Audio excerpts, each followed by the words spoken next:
ओम शांति। ओम शांति। आज 16 फरवरी 2026 के इस ज्ञान चर्चा में आप सभी का स्वागत है। जी, सभी का स्वागत है। आज का जो सार है वो बहुत ही गहरे विचार से शुरू होता है। बाबा कहते हैं, मीठे बच्चे, प्राणेश्वर बाप आया है तुम बच्चों को प्राण दान देने। प्राण दान मिलना अर्थात तमो प्रधान से सतो प्रधान बनना। तो आज की चर्चा का शुरुआती विचार ही एक ऐसे शब्द को, मतलब प्राणदान को, एक पूरी नई परिभाषा दे रहा है। बिल्कुल। आमतौर पे जब हम ये शब्द सुनते हैं तो किसी का जीवन बचाना या भौतिक जीवन देने का ख्याल आता है। जी बिल्कुल। लेकिन यहाँ इसका अर्थ बिल्कुल अलग है। ये आत्मा को एक आध्यात्मिक ऊर्जा देने की बात है, जैसे किसी डिवाइस की बैटरी पूरी तरह खत्म हो गई हो और उसे फिर से पूरी तरह चार्ज कर दिया जाए।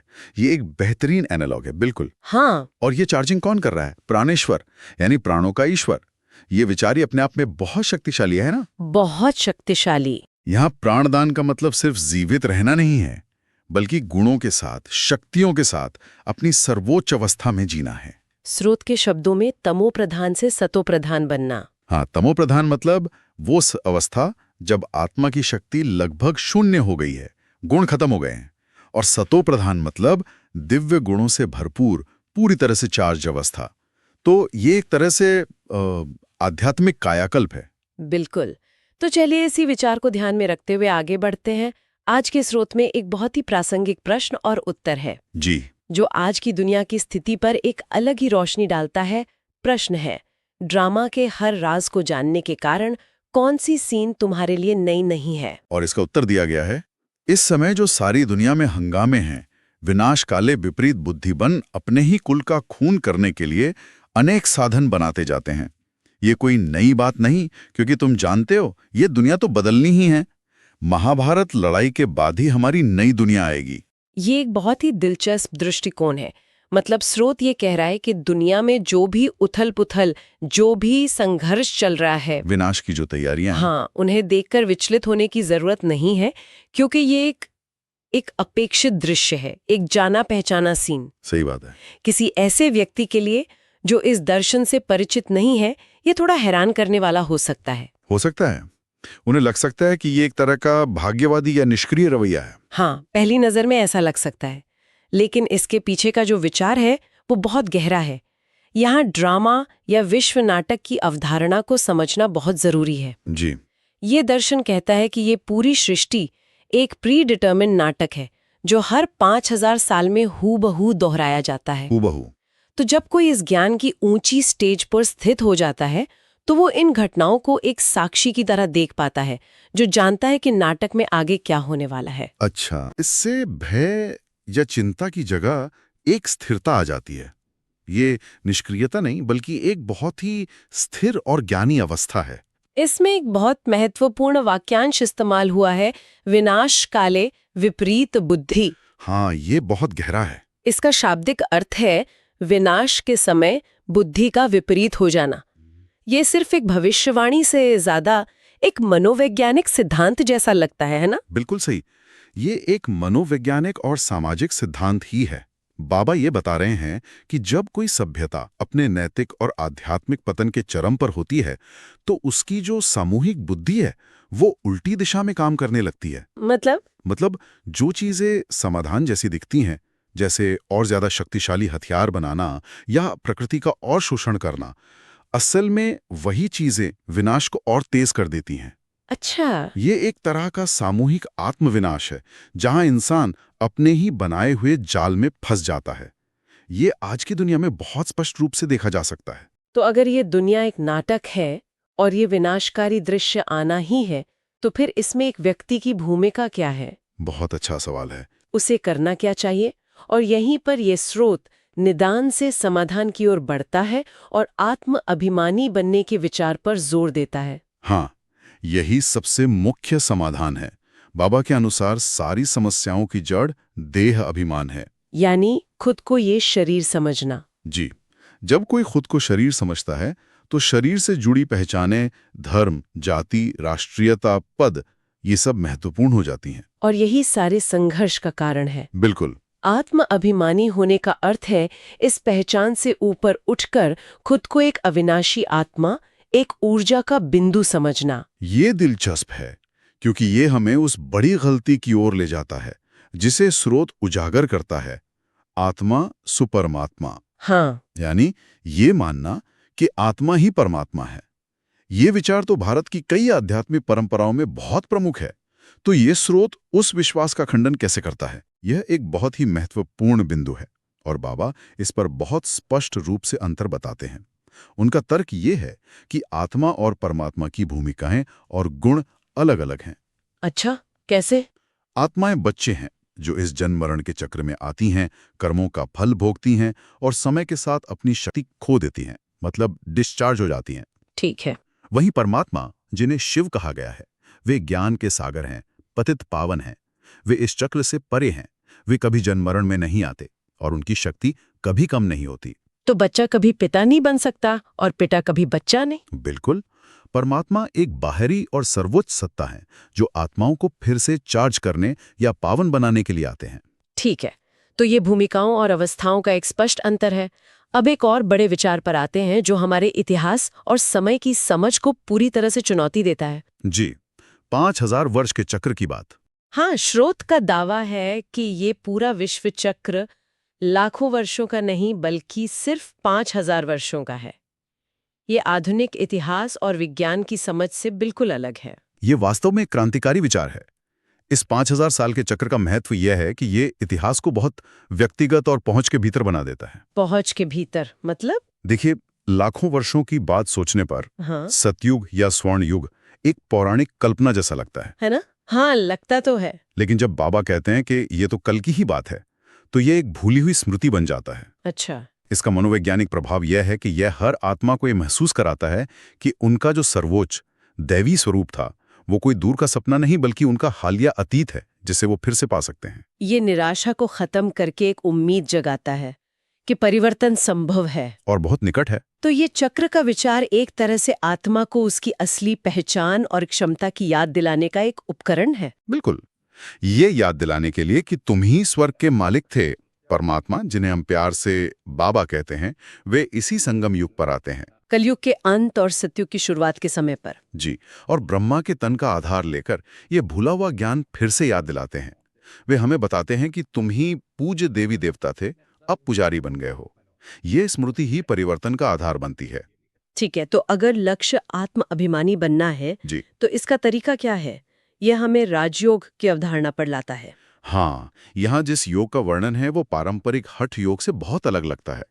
इसमें शारीरिक आसनों पर कोई जोर नहीं है। हाँ, ये योग की एक बहुत ही सरल लेकिन गहरी परिभाषा है।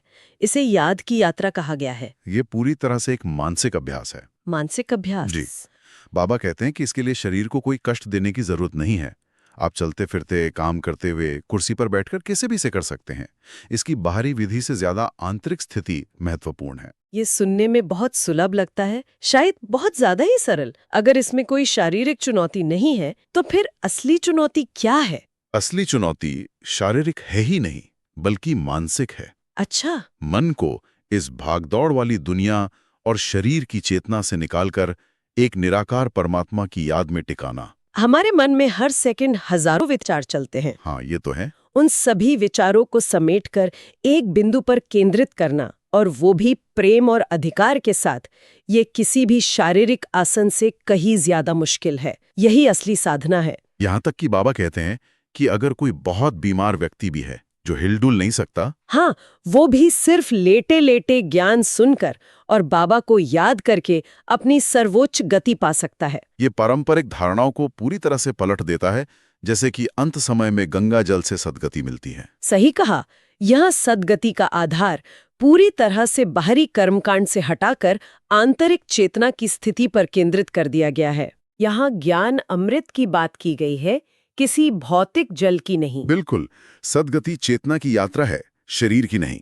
आत्मा को वापस घर जाना है, जिसे स्वीट साइलेंस होम या परम धाम कहा गया है। आत्माओं का मूल निवास स्थान। जी, लेकिन माया यानी देहाभिमान और विकारों के बोझ ने आत्मा को इतना भारी बना दिया है कि वो उड़कर वापस नहीं जा सकती। तो यहाँ पर एक रूहानी सर्जन की अवधारणा आती है।